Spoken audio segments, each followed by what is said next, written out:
UP में 3 सीटों को लेकर हुए उपचुनाव में सपा की कई कसौटी पर परीक्षा होनी थी। मैनपुरी में चाचा को साथ लेकर घरेलू एकता का संदेश क्या जीत का रास्ता तय कर सकता है। रामपुर में अल्पसंख्यकों को साध कर लोकसभा चुनाव में बीजेपी को मुकाबिल सपा, ये संदेश देना था। तो खतौली में प्रश्न था कि जयंत के साथ जोड़ी क्या आगे भी जारी रहेगी। रामपुर खासा अहम है। सपा के खान साहब की इस घरेलू सीट पर भी रामपुर की जनता ने भगवा लहरा दिया है। अल्पसंख्यक बहुल इस सीट पर कमल खिलने के पीछे बड़े सियासी मायने हैं। बीजेपी ने जब रामपुर लोकसभा उपचुनाव फतेह किया तो पहली बार बीजेपी को लेकर अल्पसंख्यक तबका नरम दिखाई दिया। बीजेपी ने खुद को लेकर दिखी इस स्वीकार्यता को पसमानदा सम्मेलन के जरिए और आगे बढ़ाया।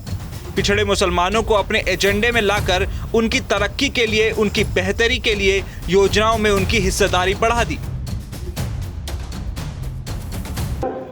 जो रामपुर का मुसलमान है, उत्तर प्रदेश का जो मुसलमान है, वो योगी सरकार में पूरी तरह सुरक्षित और सम्मान महसूस कर रहा है। और आज ये जो परिणाम है उसमें सरकार का जो विश्वास है सरकार के प्रति, वो रामपुर की जनता में, रामपुर के मुसलमान भाइयों में जो दिखा है वो आप सबके साथ। अभी शुरू में ये कहा था कि आज 50 साल पुरानी जो रात है वो छट चुकी है और अब एक नया सवेरा, रामपुर का नया रामपुर के निर्माण का सवेरा आज शुरू है। सर आपने 50 महीने मांगे थे जनता से, वो आपको दिए हैं।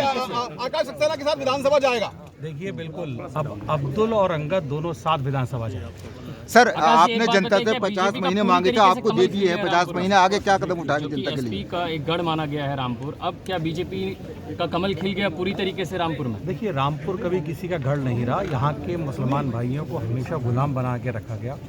आज उन गुलामी की जंजीरों को तोड़कर आज यहाँ का मुस्लिम भारतीय जनता पार्टी के साथ आया, जो कि अपने आप में आपने विकास, रोजगार और शिक्षा को लेकर के चुनाव लड़ा था। प्रायोरिटीज क्या रहेंगी अब इस जीत के बाद? सबसे पहले जो मैंने जिस मुद्दे पर यहाँ का चुनाव जो लड़ा था वो रामपुर में बेरोजगारी और औद्योगिक विकास, हम उसी को लेके आगे बढ़ेंगे और रामपुर को वापस उद्योग नगरी बनाने की कोशिश करेंगे। और बीजेपी की रणनीति कामयाब रही।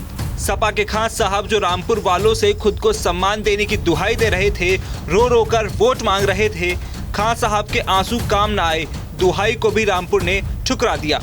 इस बार अखिलेश यादव भी रामपुर में प्रचार के लिए पहुंचे थे।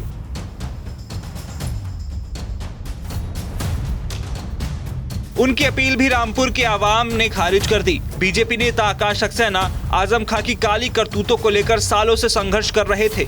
उन्हीं आकाश सक्सेना ने उनकी घरेलू सीट पर कब्जा कर लिया।